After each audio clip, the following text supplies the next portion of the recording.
Hago mi primer contacto para analizar este tema con Edison Loaiza, abogado de Jorge Glass. Abogado, buenos días y bienvenido a Visionarias. Janet, buenos días. Bueno, A la orden. quisiera empezar de lleno con todos los cuestionamientos que se han hecho en estas horas después de la salida de Jorge Glass de la cárcel de La Tacunga. Y lo primero que quisiera preguntarle, porque no lo he podido conseguir, es si usted tiene una copia del habeas corpus, porque no estaba subido al sistema y nadie tenía digamos, un documento oficial que pueda permitirnos analizar a fondo los detalles de la decisión que tomó el juez de Manglar Alto. Usted, me imagino que sí tiene una copia, pero cuénteme cómo la obtuvo. Bien, con respecto a la demanda del habeas corpus interpuesta por una accionante, esa se encuentra incorporado en el expediente. Igual, obviamente, pues yo la tengo así en mi oficina jurídica. La situación del habeas corpus en la que se ha presentado ante un juez de Manglar Alto es cumpliendo los requisitos del artículo 44 de la Ley Orgánica de Garantías Jurisdiccionales y Control Constitucional, que esto representa en que cualquier persona que ve vulnerado los derechos de cualquier otra persona, otro ser humano, en este caso cuando se desconoce dónde se encuentra detenido, es en el domicilio del accionante. En este caso se han cumplido estos requisitos para interponer este recurso de habeas corpus, que es un mandato constitucional determinado en el artículo 89 de la Constitución. Sí, abogado, antes de continuar con los detalles de la medida, que son muy importantes, vuelvo a insistirle porque, mire, hablé con varios abogados, hablé con varias personas que están interesadas en este tema y ninguna pudo conseguir una copia de la resolución porque de manera irregular, rara, no está subida al sistema SATGE, que usted debe conocerlo muy bien, y por esa razón no se ha podido revisar. Otra irregularidad, que tampoco la audiencia tampoco está subida en el sistema, con lo cual no se puede entrar a mirar qué fue lo que hicieron, cómo decidieron, cómo transcurrió, cuánto tiempo duró esta audiencia en que se le otorgó este beneficio del que usted habla del habeas corpus. Es decir, quisiera que usted despeje primero estas cuestiones de forma antes de ir al fondo, porque la forma es importante, porque como dije al inicio de este programa, puede develar que en este país sigue habiendo una justicia de primera clase para unos y de clase Z para otros. Entonces, creo que es un tema importante de hablar. Bien, usted sabe que últimamente en el sistema SATGE no todas las causas se están subiendo. Creo que tienen ciertos inconvenientes, más todavía cuando se trata de una parroquia donde se encuentra obviamente radicado un juez multicompetente. Con respecto a la resolución que usted está indicando, todavía no ha sido notificada a las partes procesales. Consecuentemente, yo no puedo en este momento indicarle a usted cuál ha sido en sí la motivación de esta resolución. Lo que sí, en la parte oral, el señor juez ha sido muy, muy concreto en aplicar lo que es la Constitución, los tratados y convenios internacionales, más todavía a la prueba que se evacuó en ese momento en la que dio lugar a que el señor juez tome su decisión de darle la libertad al ingeniero Jorge Glass. Abogado, otra duda alrededor. Tengo aquí, me acaba de llegar una copia de la resolución final, ¿sí? Y la resolución final está firmada por el señor César Rodríguez Borbor. Es el secretario de la Unidad Judicial Multicompetente con sede en la parroquia Manglar Alto, provincia de Santa Elena.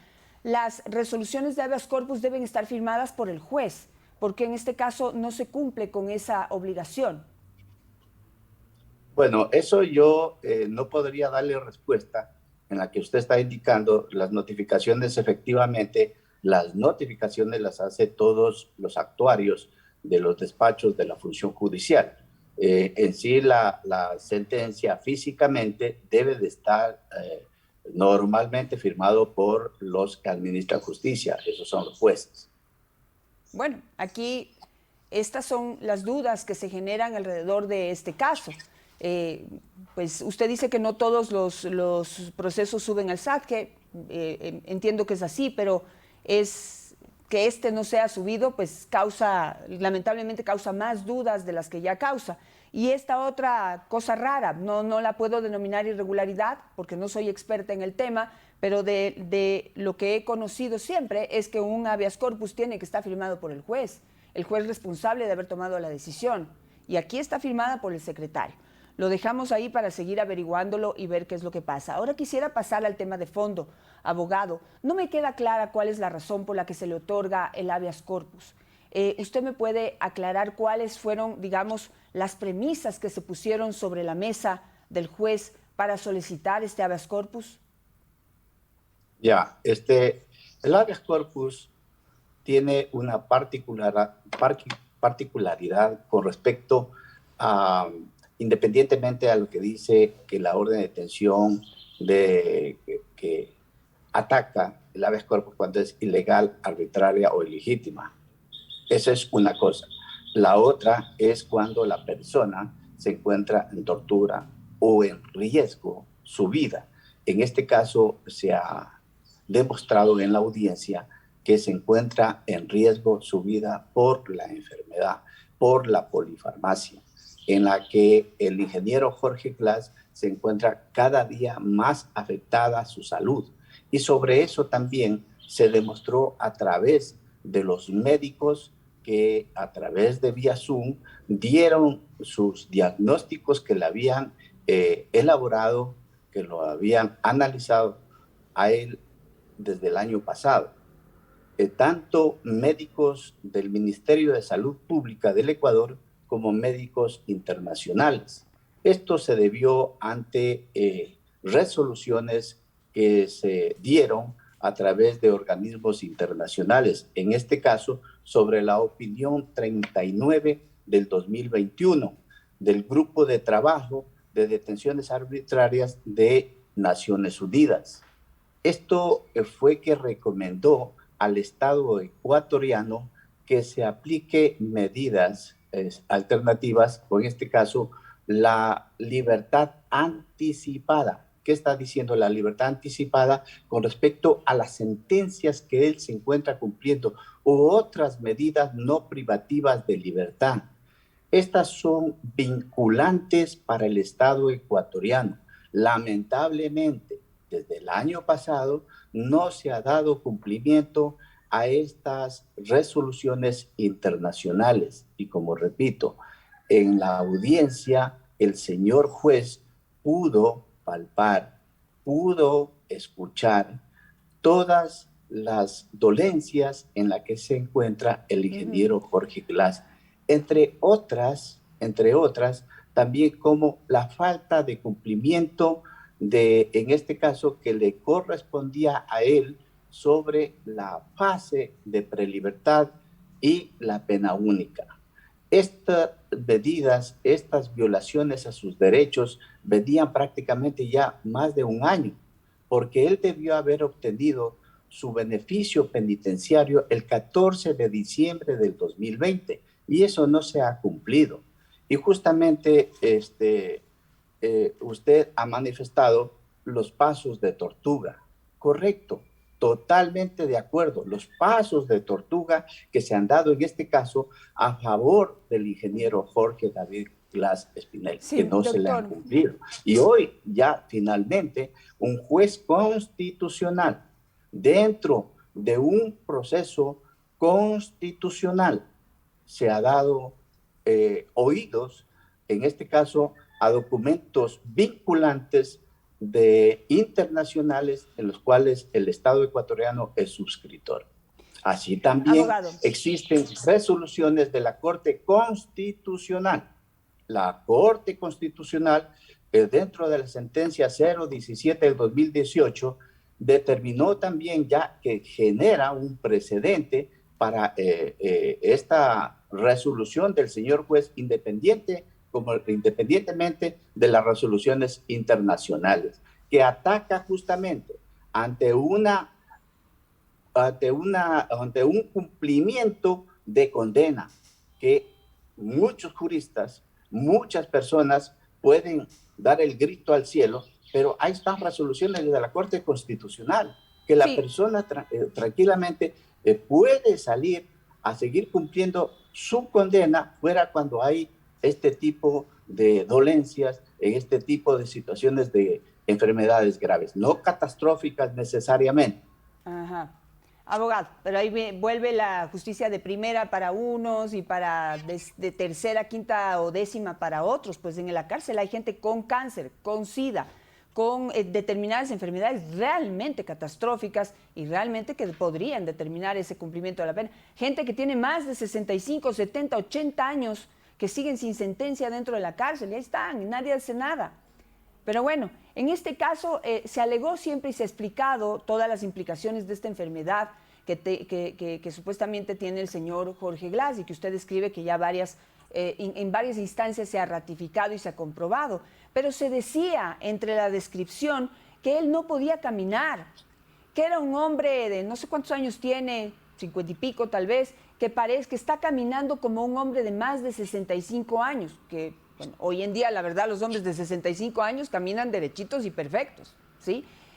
Pero ayer le vimos, y no sé si me pueden rodar las imágenes de nuevo, pero de una salud, pero de primera, con un ánimo, pero tremendo, con un semblante perfecto. Si me pueden rodar las imágenes, por favor. No le vemos ahí que tiene ninguna, no salió cojeando, ni salió con su salud deteriorada como para poder justificar. Mira esa fuerza con la que agarra ese cartel con la foto del expresidente Rafael Correa y la bandera del Ecuador, ¿no? Como la levanta, ese símbolo patrio que no debería utilizarlo en estas circunstancias porque sigue siendo un reo del país. Pero pues miren, ¿no? Como en actitud triunfalista, se lo ve perfecto. ¿Dónde está la enfermedad que justifica este habeas corpus, abogado? Bien, la defensa técnica obviamente ha exigido el Centro de Rehabilitación Social una aplicación de los medicamentos necesarios para que él pueda obviamente estar un poco estable, más estable, y eso se ha conseguido en los últimos días, meses, sí se ha conseguido. Lo que están diciendo los facultativos es en el momento que a él lo revisaron y vieron la situación del historial clínico de él. Se encontraba totalmente, y lo que dicen no están mintiendo para nada, que él no podía caminar, pero por supuesto, pues, porque no tenía la suministración de los medicamentos adecuados. Pues. Bueno, pero si ahora ya Entonces, tiene, entonces no tiene por qué salir, no pues. tiene los medicamentos que se le suministra, obviamente es como una persona hipertensa. Si no toma su pastilla diariamente, corre el riesgo de su vida, pues. Entonces, Claro, eso hay que abogado, pero mirarlo si ya le objetivamente, dieron hay que todos sus mirarlo medicamentos, objetivamente. si ya le dieron todos sus medicamentos al punto de que se ha podido recuperar su salud, su semblante, su contextura, está perfecto. Entonces, ¿por qué tiene que salir? El Estado ecuatoriano se está demostrando que está encargado de su bienestar. Por otro lado, decían que estaba en peligro. No, si está en la celda número 1, totalmente separado del resto de presos ahí en la cárcel de La Tacunga, no corre absolutamente ningún peligro, precisamente para protegerlo de cualquier persona que lo quiera matar, asesinar, secuestrar dentro de la cárcel, lo han puesto en un lugar privilegiado, lejos, no en una celda común. Está en una celda privilegiada, en donde tiene todos los servicios, en donde tiene absolutamente mayores comodidades que el resto de presos que está en la cárcel de La Tacunga. Entonces, si el Estado está cumpliendo con su obligación de darle salud y darle seguridad al reo, entonces no entiendo por qué procede este habeas corpus en este momento. Habría procedido si él estuviera sin recibir su medicina y realmente estuviera pues ya de sacarle en camilla para decir, pobrecito hombre, el Estado ecuatoriano cómo lo ha tenido en medio de esta tortura, como dice usted, pero no es el caso, abogado. Ya, bien. Hay que respetar, obviamente, cada uno de los criterios, pero sí es importante ser veraces en cuanto se refiere a la comunicación. El que dice en sitios privilegiados, jamás a él se ha encontrado en ningún sitio privilegiado. Él se ha encontrado en un espacio que se llama transitorio. Y no es que él está solo. Existen otros privados de la libertad también, que eso obviamente representa o es paralelo a un pabellón de mínima seguridad. Siempre son rotativos. Son las personas que cuando recién ingresan a un centro de rehabilitación en la parte de transitoria, donde luego que se hacen los estudios de diagnóstico, etcétera, jurídicos, ahí los comienzan a ubicar en los distintos pabellones internos. Entonces no estamos hablando de ninguna celda privilegiada y que solo están involucrados más detenidos, que obviamente esas otras personas son las que están unos meses, un año, qué sé yo, y ya son ubicados en los distintos pabellones. Entonces, es un error dar una comunicación sin verificar en este caso la información y que él se encuentra. No está en ningún pabellón privilegiado, está al igual que otros. Lo que él distinto ha sido que él no ha sido ingresado a pabellones internos justamente por las amenazas de muerte. En cuanto se refiere a lo que dice usted, que la persona tendría que salir en camilla, se respeta obviamente ese criterio suyo, pero los facultativos médicos lo que demostraron al juez es que él necesita, es una atención especializada, él necesita cirugías, él necesita mucho tratamiento especializado para mejorar su salud. Entonces, los convenios internacionales, en este caso de las Naciones Unidas, que le están diciendo que es vinculante, el Estado a través de los poderes, valga la audiencia, del Estado, que es la función judicial, tiene que acatar. Si no acata, es sancionado, en este caso el Estado ecuatoriano. Y además, sobre las violaciones que es de cuarta o quinta clase, sí, el Estado en esas condiciones que usted está indicando, personas de la tercera, cuarta o quinta clase, pero por supuesto que el Estado también considerado, porque recién al año y medio, está recibiendo su libertad que debió haber recibido el 14 de diciembre del 2020. Señorita periodista. Sí, abogado, es que eso Hay que ser tampoco es exacto y sobre eso también hay diversos criterios. No se le unificó la pena porque la norma señala lo siguiente, y esto no lo digo yo, lo dice la ex fiscal Mariana Yepes. Dice, el expresidente no reuniría los requisitos que estipulan a la normativa para ser beneficiario de la acumulación de penas, por lo que no procedería su pedido, a pesar de que es un derecho de quien está privado de la libertad y tiene sentencia ejecutoriada. Señaló que en ese caso hay 2 sentencias, sin embargo, aún existen temas pendientes, como la sentencia en primera instancia del caso Singue, donde se acusa a Glass de peculado y tendría una pena de 8 años más. Es decir, primero tenía que evacuarse el tema del caso Singue y después se puede pedir la unificación de penas. Pero si hay un proceso en marcha, no se puede pedir la unificación de penas. Usted debería saberlo, abogado. Entonces, ese derecho al que quiere atribuirse no estaba todavía digamos, cumpliendo con toda la normativa para poder recibirlo, como le digo, según la ex fiscal Mariana Yepes y otros expertos en este tema. Ya, si nos vamos a la parte de la carpeta individualizada del ingeniero, obviamente que se encuentra cumpliendo condenas, está bien, sus términos, que reo, sentenciado, etcétera, porque existe efectivamente 2 sentencias que se rompió pues su estado de presunción de inocencia, se lo ha encontrado culpable. Estamos de acuerdo. En cuanto se refiere a la aplicación de la unificación de las penas, ¿qué norma, qué ley nos dice ese derecho o ese beneficio? Nos dice el Código de Ejecución de Penas y Rehabilitación Social. ¿Qué dice el artículo 35? Es la unificación de penas de conformidad con el artículo... Ahí lo tenemos de nuevo, sí.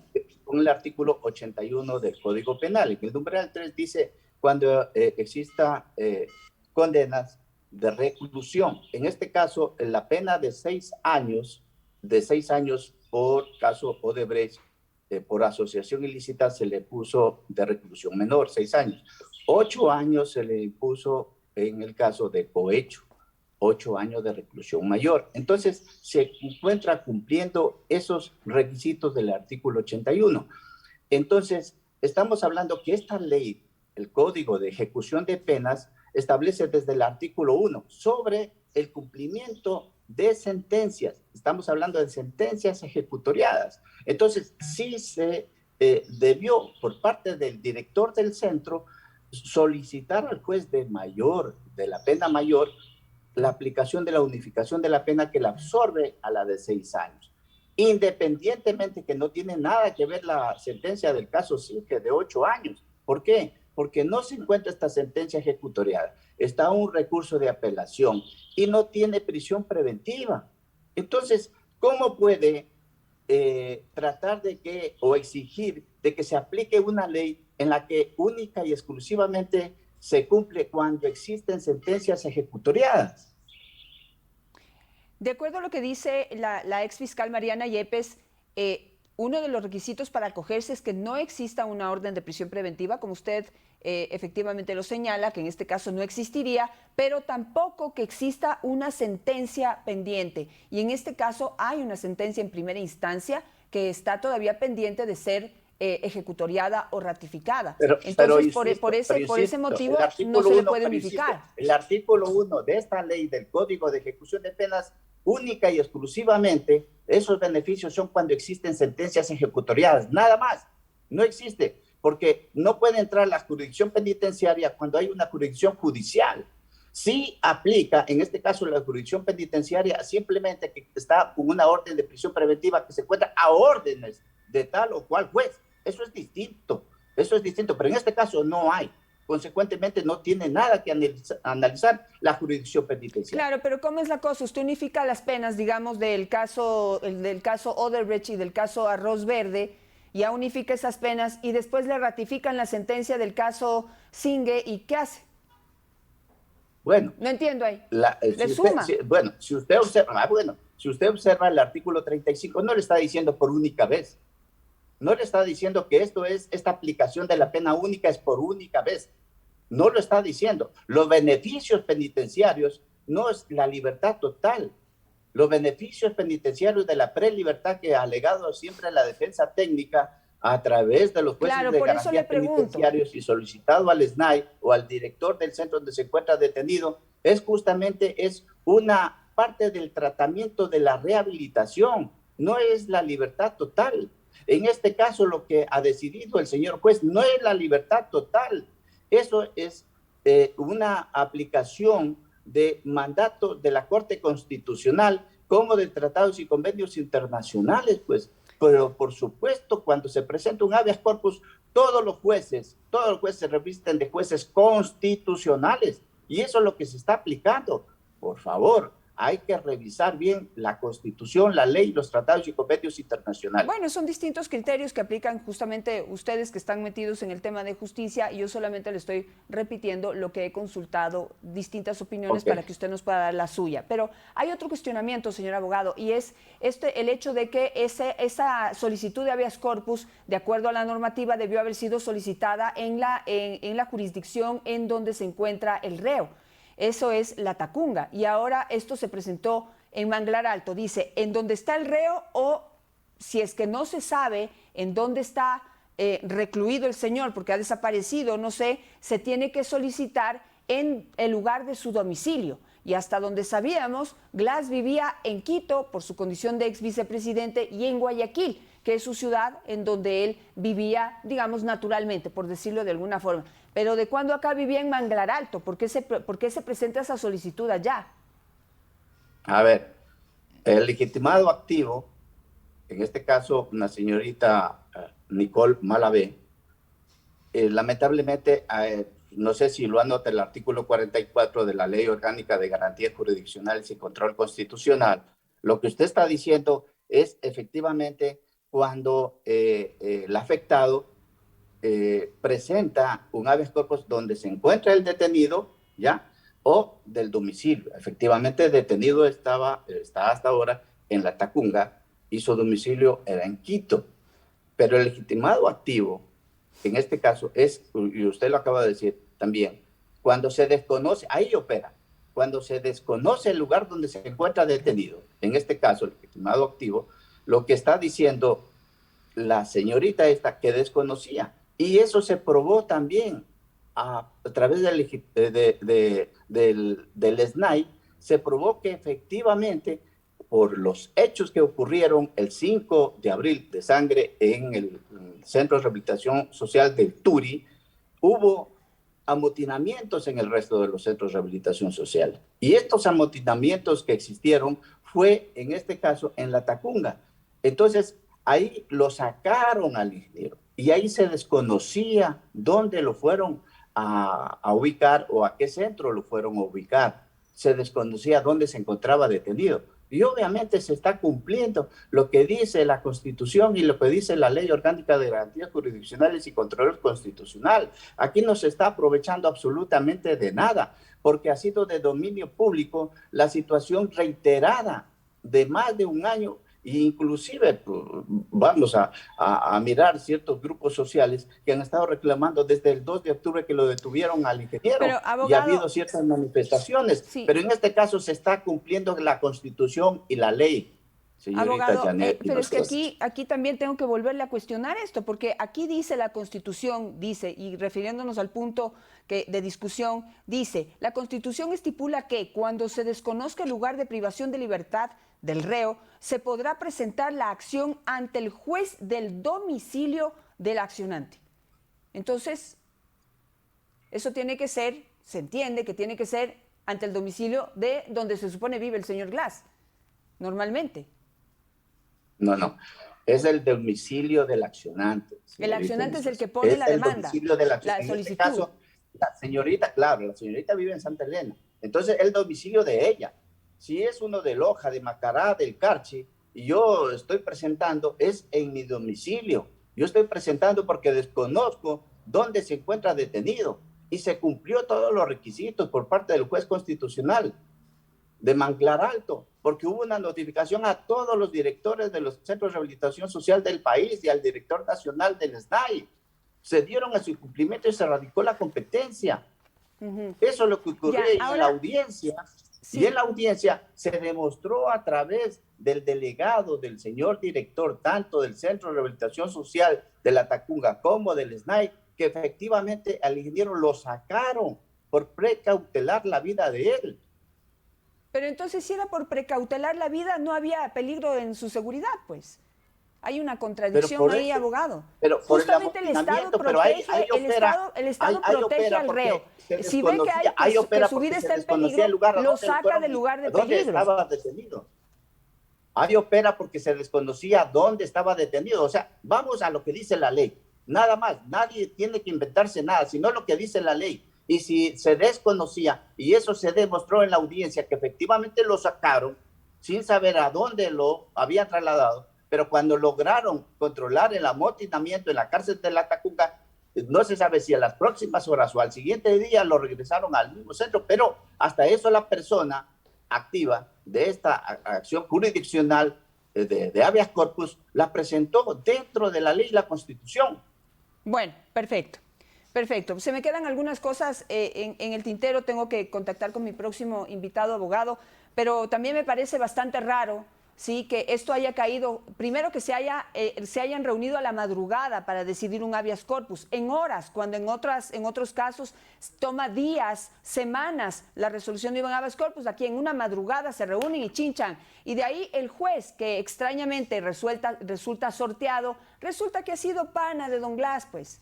Ha sido pana. Entonces, mire, puede no tener nada que ver y puede ser una coincidencia, pero son coincidencias que nos hacen pensar muy mal. Hay un historial de este señor juez que habría trabajado en el Ministerio de Justicia, luego fue subsecretario de Rehabilitación Social, después resultó calificado como juez con 94.15 puntos, casi perfecta la puntuación de este señor juez que hoy está cuestionado por su actuar. Tiene un pedido de suspensión y también tiene un pedido de destitución. Y mire qué extraño, el 3 de abril se producen los hechos en Turi. El 6 de abril el señor juez pone una acción de protección en contra del Consejo de la Judicatura y el 9 de abril resulta beneficiario con este sorteo para a la madrugada, en cuestión de horas, resolver el tema. Y por otro lado, tenían todo tan sabido y tan preparado que mire la caravana que le acompaña y todo súper preparado. Dudas que quedan en el aire, que se lo dejo a usted para que las piense y a la ciudadanía también, porque ya no puedo entrar en todos esos detalles. Pero le agradezco mucho, abogado, por este contacto esta mañana y pues seguiremos pues trabajando en este tema para ver qué otros detalles salen a la luz y me encantaría volver a conversar con usted. A la orden, ya.